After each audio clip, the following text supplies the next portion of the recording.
What up, what up, what up, what up? Happy St. Patrick's Day, people. Well, belated St. Patrick's Day, right? Hey, so, I was watching, I had went back, man. I was like, let me dissect this fight a little bit further. About the Tank and Roach fight, right? So, like, because the first time I watched it, it was like on some partying type shit, you know, drinking a little bit, you know what I'm saying? So, I was like, let me go back and watch it to really analyze what was what in the fight and why it was so close. So, I went back and watched it. First 3 rounds, Tank being Tank. Patient, methodical, watching, you know what I'm saying? He was being Tank.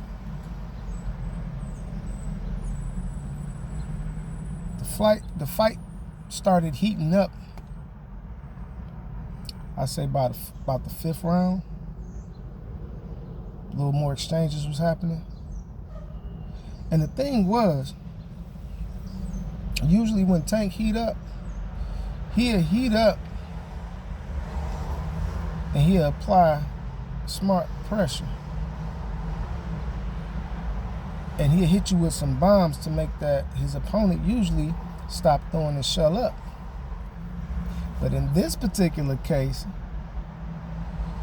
whatever he hit Roach with, Roach was right there blow for blow, toe to toe, or even more. You know what I'm saying? And then when the crowd got into it, when Roach was catching him with some good shit, the crowd was like, oh.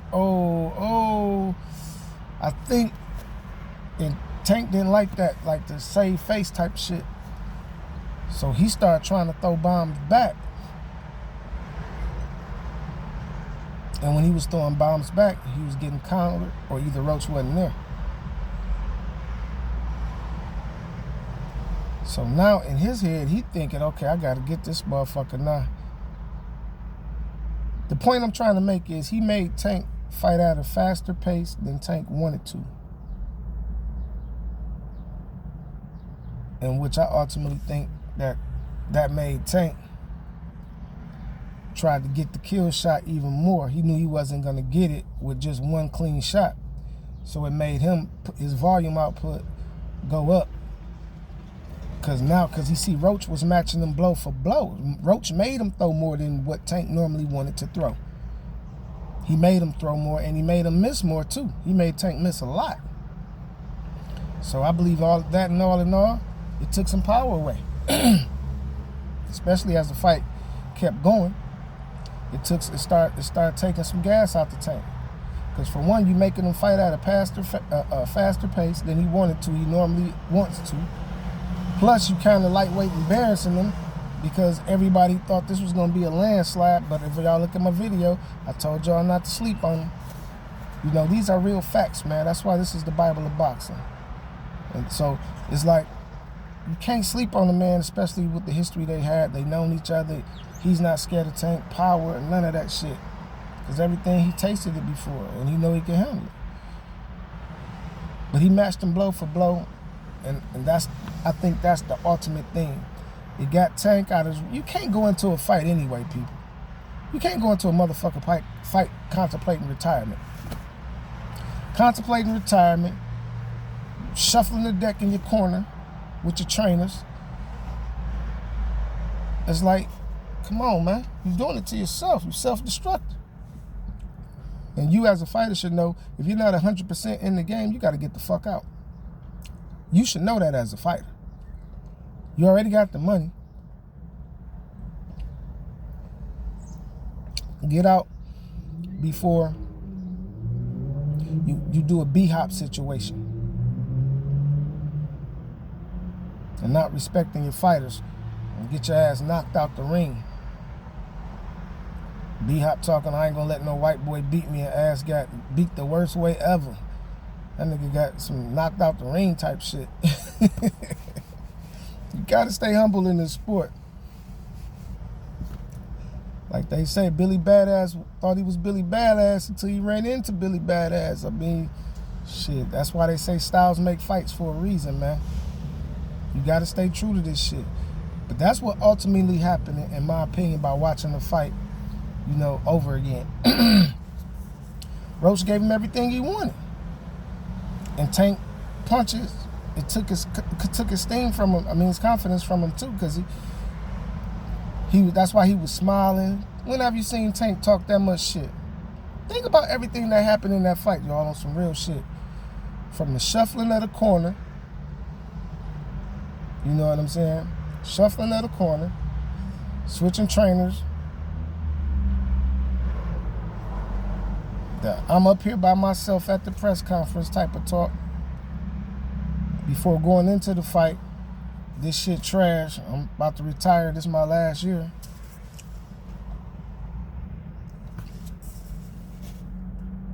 Then you get in and you wait till you get in there with a fighter that you fought before and known before and know you and not scared of you to announce all this shit and to do all this corner shuffling shit.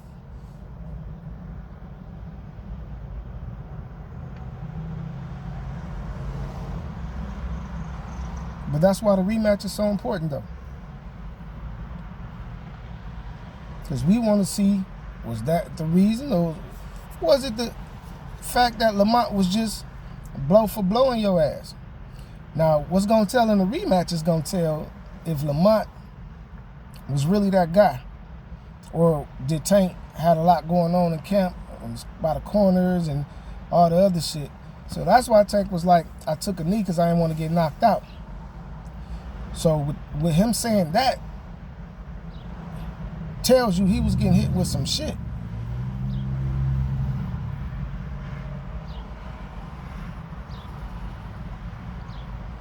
You know what I'm saying? He didn't say it like to the point where he was saying like, well, I took a knee because I couldn't see. Or did a Hector Garcia talking about I just couldn't see and I didn't want to get hit with a shot I didn't see. He said I didn't want to get hit with a shot and get knocked out. Implying to me that he was getting hit with some shit.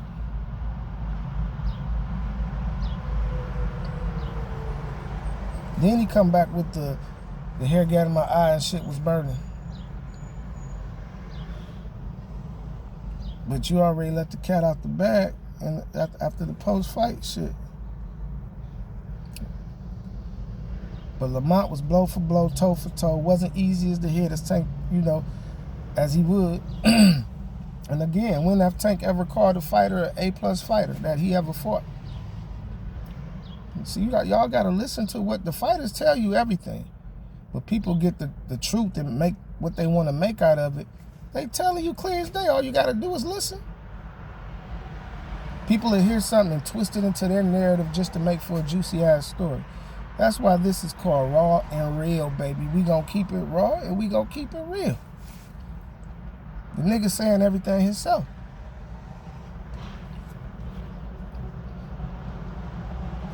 But if the rematch happens,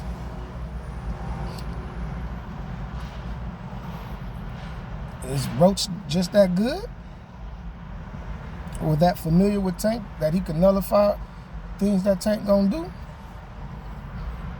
Or did Tank just have a fucked up camp, problems with his camp, and you know what I'm saying, firing motherfuckers, and wasn't getting the proper training that he accustomed to? Or did he just simply take Roach lightly because he beat him in the amateurs? These are all the questions that will be answered in the rematch.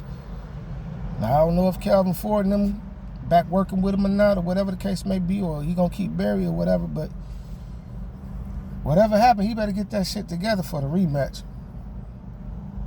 Oh, it could get ugly. You go in there trying too hard and really get caught with some shit, and you don't see. You know your boy Roach got defense. The defense was impeccable. He got defense and patience. All that shit. And he showed it against an elite fighter who's on a bigger stage.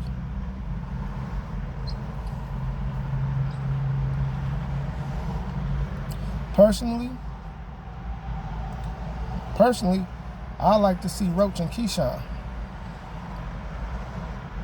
I think that'll make for a good fight.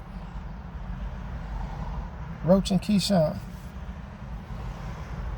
That would be a great fight. Especially because Roach moving up. Keyshawn just got the belt.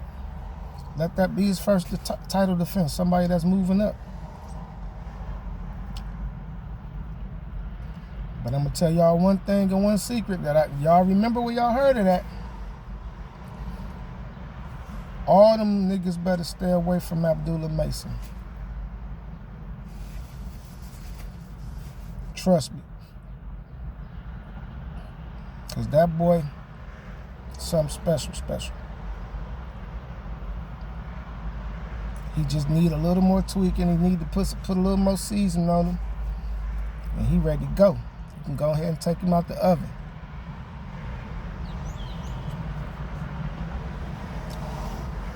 Because that knockdown that he had a fight in with old boy, he learned from that. He learned a lot from that. He learned a lot. He learned about patience. Don't let the excitement of the fight get the best of you to keep making you make the same mistakes. So now you gotta be apprehensive about what he's doing in the ring and force him to do what you don't want him. I mean, what he don't want to do. That's what boxing is. That's why that's the science of it. You make your fighter move when they don't want to move. You make them punch when they don't want to punch. And that's mentally breaking them down. Because now you controlling them like a robot. You got to do little feints, little shit. Be patient. Pitch your shot. Shot placement is very important. It's little things you got to learn, but that comes with experience.